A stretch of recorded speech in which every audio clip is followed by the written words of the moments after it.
Welcome to homework.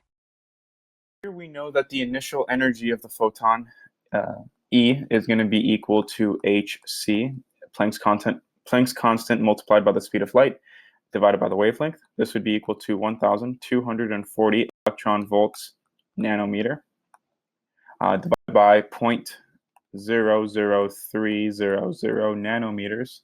And this is equaling 4.13 times 10 to the fifth electron volts.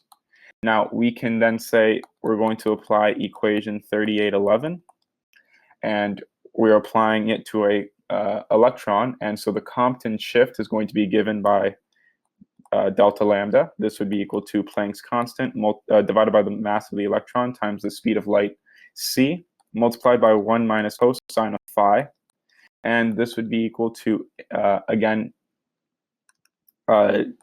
phi is, in this case, is 90 degrees.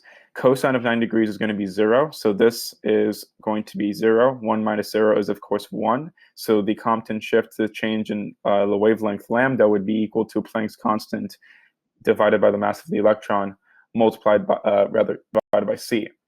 We can multiply both. We can multiply the entire equation by c over c, or the speed of light divided by the speed of light. And this is only multiplying it by essentially 1. To do this, and we can say hc over the mass of the electron times c squared. This is going to be equal to 1,240 electron volts nanometer, and then divided by the energy, so 5.11 times 10 to the third electron volts. And so the Compton shift the change in lambda would be equal to 2.43 picometers.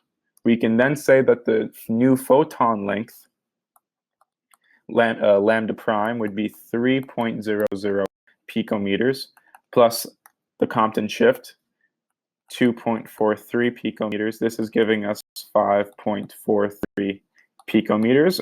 And we can say that the new photon energy, E prime, would be equal to hc over lambda prime, and this would be equal to 1,240 electron volt nanometer. This would again be divided by 0.00543 nanometers. This is equaling 2.28 times 10 to the fifth electron volts.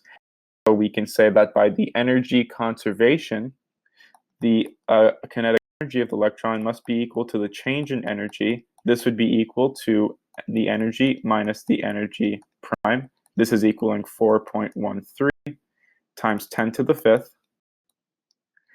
This would be minus 2.28 times 10 to the fifth. And the units are, of course, going to be, again, electron volts. And so we find that the kinetic energy of the electron is equaling 1.85 times 10 to the fifth electron volts. And this is going to be approximately 3.0 times 10 to the negative 14th joules. This would be our final answer. That's the end of the solution. Thank you for watching.